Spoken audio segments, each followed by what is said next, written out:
Cher Monsieur le Président, chers amis, chers collègues,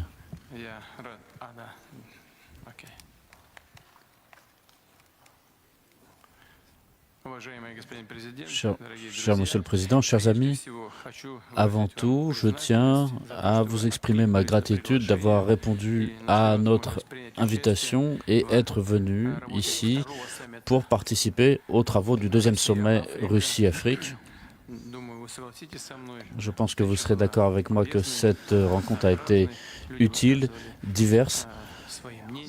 Chacun a pu exprimer son opinion, ses opinions étaient diverses, mais d'une manière générale, l'ensemble des travaux s'est déroulé dans une atmosphère d'attention, d'amitié et de recherche de solutions. Au cours du sommet, nous avons parlé de diverses sortes d'aide et de coopération avec l'Afrique. Nous avons pu remettre les pendules à l'heure sur un certain nombre de points pour continuer à travailler ensemble. Les relations entre la Russie et le Burkina Faso revêtent un caractère amical et nous avons fêté l'an dernier le 55e anniversaire de l'établissement de nos relations diplomatiques. Je sais que vous éprouvez de l'intérêt et du respect pour la Russie et je suis heureux de l'avoir entendu hier dans vos propos lorsque vous êtes exprimé brièvement. Et nous donnons nous aussi une importance particulière à nos relations avec le Burkina Faso. Vous avez permis le rétablissement de l'activité diplomatique et consulaire de l'ambassade de Russie qui avait été fermée depuis la fin des années 90 et cela a donné un essor important à nos relations. Et donc, votre Premier ministre était venu en Russie et nos ministères de la Défense se sont entretenus. On voit un enrichissement aussi des relations au niveau des relations parlementaires et nous sommes prêts à travailler avec vous pour faciliter l'essor des relations économiques et commerciales. Notre volume d'échange est encore très modeste, même dans la part des échanges avec l'Afrique, mais en tout cas, nous savons dans quelle direction il faut travailler et comment. Donc, des accords vont être signés en matière de sport, d'aviation civile, d'enseignement et de formation du personnel. Et nous allons continuer à travailler avec vous pour la formation de spécialistes dans le domaine civil dans notre pays. Et en 2023 et 2024, il y aura 10 bourses accordées à des étudiants de votre pays. Et nous pouvons évidemment travailler à augmenter le nombre de ces bourses.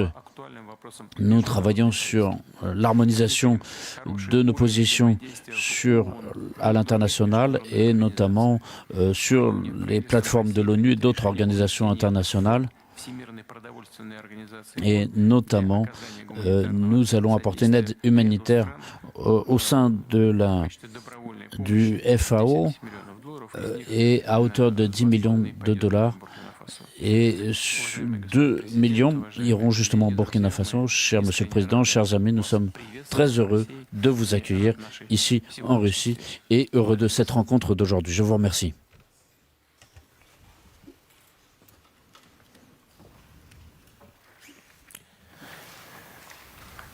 D'accord. Donc, bonjour à tous, Monsieur le Président. Donc, c'est un honneur pour nous d'être là ici. C'est un deuxième sommet, comme vous avez pu le constater hier. Et je tiens à donc vous signifier l'amitié, donc surtout à cette étape actuelle qui est très ardente entre les peuples burkinabés et les peuples russes. Et je puis vous rassurer que la situation donc que la Russie vit actuellement avec l'opération militaire spéciale, que vous avez en tout cas le soutien du peuple burkinabé et le soutien donc de notre gouvernement. Hier, les échanges, comme vous l'avez dit, ont été de divers ordres. Nous avons pu donc apercevoir donc, la diversité des problèmes des uns et des autres et les besoins aussi. Et ce matin, nous allons plus nous attarder sur ce qui nous concerne. Vous avez déjà évoqué le volet diplomatique. Ça a été dommage que l'ambassade soit fermée en 1992, mais je pense que nous avons déjà entrepris les démarches nécessaires pour la réouverture. Et donc, c'est un point que j'avais souligné et on souhaite que ce puisse être fait le plus vite, que ce soit l'ambassade ou la mission militaire. Actuellement, la sous-région est donc un peu mouvementée par tout ce que vous savez, donc le désir de changement des différents peuples. Voilà, nous ne dirons pas le désir de changement de partenaire, mais le désir de changement de la politique. Et ce qui amène donc forcément à tourner le dos à nos partenaires traditionnels et à nous tourner vers donc les vrais amis que sont donc la Russie, qui nous ont soutenus depuis la période de décolonisation jusqu'à aujourd'hui. Dans ce sens, je pense que pendant le sommet, vous avez compris donc au Niger, il y a eu des événements qui ont poussé des militaires à prendre leurs responsabilités aussi. Nous suivons aussi l'actualité parce que ça nous affecte directement.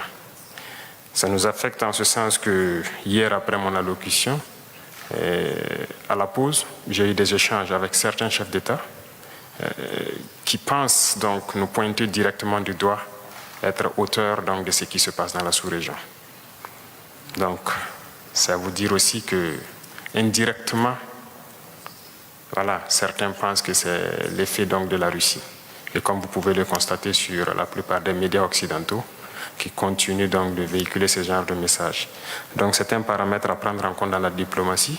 Il se peut que dans les jours à venir, ce pays connaisse des sanctions.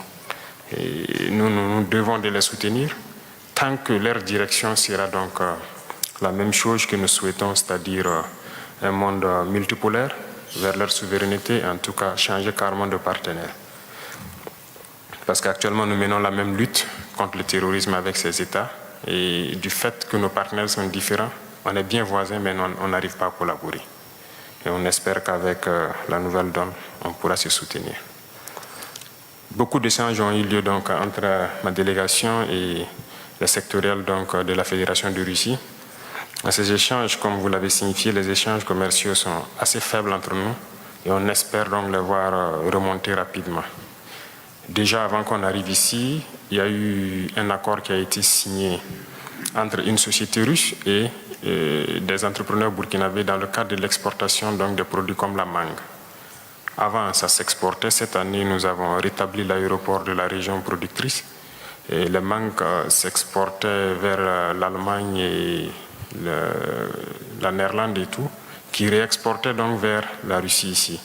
Donc nous avons jugé nécessaire donc d'établir ce pont aérien pour que la prochaine production ça puisse se faire directement. Dans ce sens, nous pouvons aussi donc à travers le commerce signifier que nous avons une diversité quand même de produits qui pourraient intéresser la Russie. Et dans les échanges donc entre les ministres et les différents hommes d'affaires, nous avons compris tels que la mangue, l'anacarde et beaucoup d'autres produits agricoles qui pourraient intéresser. Il y a aussi l'installation d'usines de transformation de certains produits sur place là-bas. Et je sais que beaucoup d'opérateurs russes donc, seront intéressés par cela, ce qui va contribuer à intensifier donc, nos échanges commerciaux. Parlant donc d'échanges commerciaux et d'installation d'usines, nous avons un besoin crucial d'énergie. À ce titre, donc, c'est un point important pour moi, parce que nous avons besoin, en tout cas, si possible, d'implanter une centrale nucléaire au Burkina pour produire l'électricité. Notre position est assez stratégique parce que nous sommes au cœur de l'Afrique de l'Ouest et cette position fait que du fait du déficit d'énergie dans toute la sous-région, s'il y a un privé russe qui peut s'implanter au Burkina, il pourra vendre bien l'énergie donc à toute la sous-région. Et donc c'est un point très important pour nous et on souhaite que vous puissiez voir comment cela puisse se réaliser en tout cas dans de brefs délais. Sur le volet donc, de l'énergie, toujours, il y a eu des échanges dans le cadre donc, des hydrocarbures et nous souhaitons en tout cas pouvoir réorienter la majorité de nos importations à la Russie ici. Et il y a des entreprises avec qui on a pris contact, d'autres aussi ont souhaité donc, avoir l'appui, en tout cas votre appui, pour pouvoir mieux tisser les liens avec tout ce qui concerne les produits pétroliers. Et nous sommes allés jusqu'à ajouter le bitume parce que nous avons beaucoup d'infrastructures routières surtout à construire. Donc on souhaite que vous puissiez appuyer donc, les producteurs pour qu'ils puissent nous appuyer dans ce sens-là. En ce qui concerne l'agriculture, Nous vous remercions déjà.